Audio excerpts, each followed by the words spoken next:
Hello, and welcome to Cryptid Kiwi Home Entertainment. For the most optimal and enjoyable experience, be sure to use headphones. Thank you for your time and I hope you enjoy the video.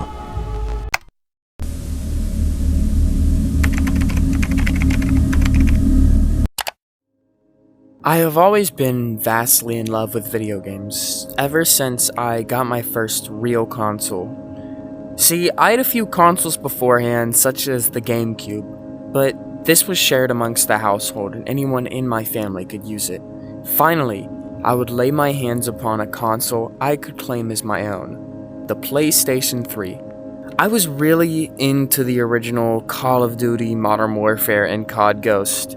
I used to play split screen for hours with my best friend and just attempt to hit some crazy clip-worthy trick shot. All of my friends and I thought we would be the next phase or something.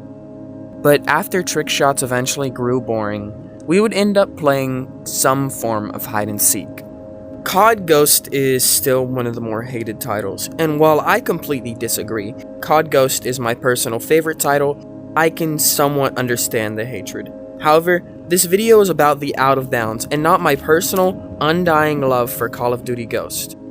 Playing hide and seek on maps like Prison really opened my eyes to the true scale of these maps. Before then, most COD maps were smaller and action-filled. This title truly sparked the excitement and wonder in my brain. I longed to explore. I watched videos for hours about every little secret of the maps. I pushed the limits of what I could that was still considered in the boundaries of these maps. Any Easter eggs, I found it. Any hiding spot, I found it. Any camping spot that gave me a severe advantage, I found it. Until this just wasn't enough. I must have more. I kept pushing until eventually I did it. I no-clipped.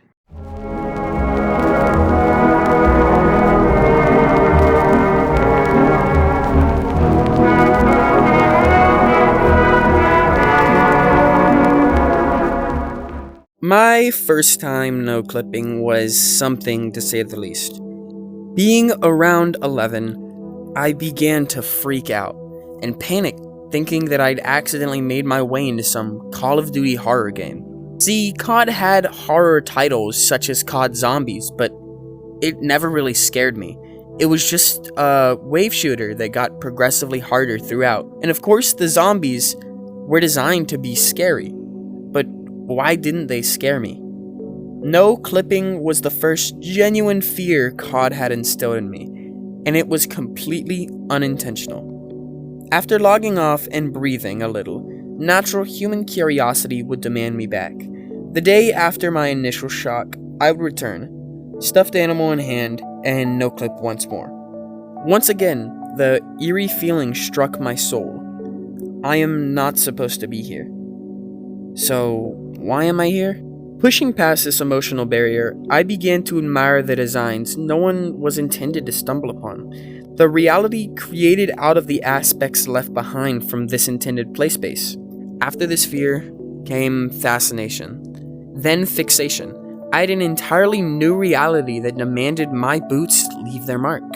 Still, that feeling of dread remained persistent, something I couldn't shake.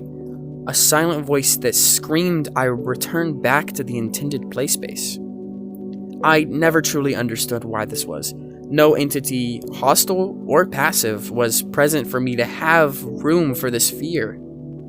So, in recent times, I would begin digging and attempt to make connections. Liminality has been an existent idea, even originating from the Latin word limen, which means threshold. Think of a hallway or a highway, or the feeling right before you fully sleep.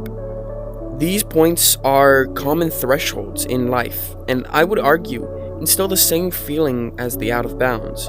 You're not supposed to dwell in these locations or mental stases. So, when you do, it ends up causing an uneasy feeling inside you.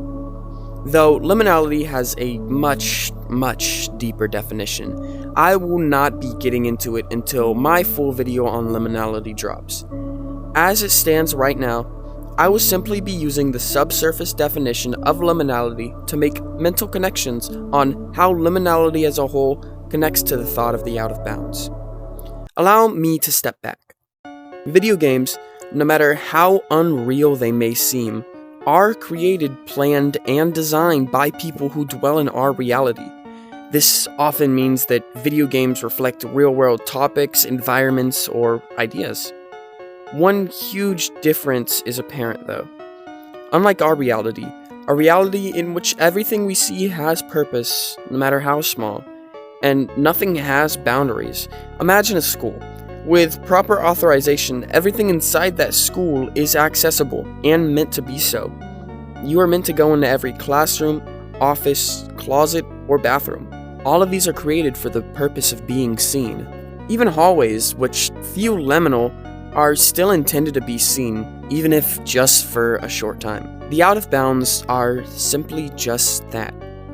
Out of bounds. Off limits. Outside of the game's reality and canon. You could have the highest authorization in that given game, yet still not be intended to view what lies beyond the border. The reason being out of bounds is so unnerving is because you are simply not supposed to be there. You now exist outside of reality, where the game's laws no longer condemn you. And now you roam. A wanderer of a new and obscure reality. So how does this connect to liminality? You are not intended to dwell in these locations. You are not meant to exist here. Even if you pass through it, remaining is simply not meant to be. One glaring difference is prevalent, though. It is that the out of bounds are not meant to be seen. Places such as hallways are not meant to be the focal point, but nothing is holding you from viewing them. The out of bounds are purposefully blocked or made harder to access without glitches or bugs because this information is not intended for any type of audience. It hides no secret. So, why are you not supposed to be here? I'm pretty sure most people viewing this have some sort of idea about the backrooms. This video is not a deep dive into the backrooms, but maybe in the future I will create a full in-depth video on the backrooms. But the brief overview is that the backrooms is a creepypasta created by a 4chan user about a massive and expansive non-linear sequence of empty segmented rooms, all with yellow wallpaper and carpet with the annoying hum buzz sound fluorescent lights produce. The internet would eventually grab this idea and run with it, creating multiple levels and a whole wiki of lore, though this discussion will revolve around the base idea of the backrooms. See, what I believe most people missed when expanding the backrooms is entities. The reason I and so many others were scared of the original backrooms was the lack of any true meaning. See, the backrooms plays on the idea of no clipping, basically no clipping, though its origin is slightly scatterbrained. Some say it comes from the 1991 game titled Commander Keen 4: Secrets of the Oracle. Some say it comes from the 1992 game Wolfenstein 3D. Truly, I do not know. Comes from the video game idea of intentionally or unintentionally glitching through solid environments. Speedrunners use this idea to skip over entire segments of games and propel them to new world records. No clipping is also the most common way to access the out of bounds, and usually no clipping is a two-way passage. If you glitch through a wall, you can glitch back. But what happens when you can't? This is the fear that the original backrooms tugs on. When one no-clips into the backrooms, there is no way back. This is it. Punishment for your curiosity. An eternity of realization of just how infinitesimal you are. This is why the out of bounds are so genuinely terrifying. Even if there is an exit, your soul cannot shake the thought, what if there isn't?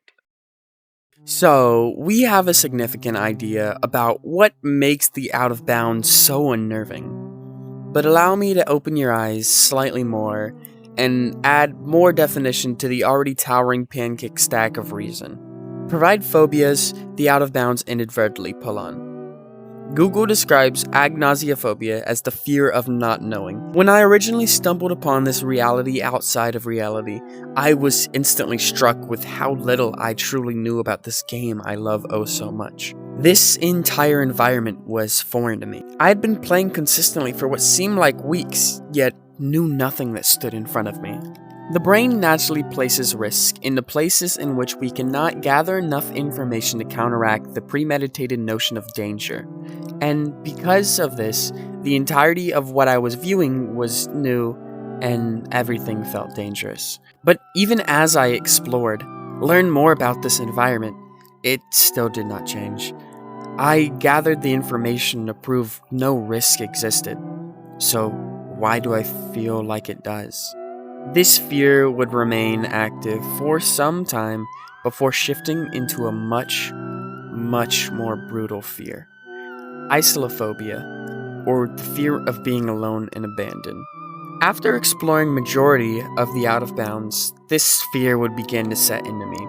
I viewed most of the corners and places this reality had offered me. No confirmation of any entity would be given. Then I began to think, is this it? Am I the sole explorer? I began to wish that I could find something, even if it was hostile, something to confirm my fears and make me feel less alone. But nothing would give me that solace. I remained alone in an unfamiliar reality, a meaningless void, the out of bounds. The out of bounds, no matter how much I try to explain it, holds some level of mystery.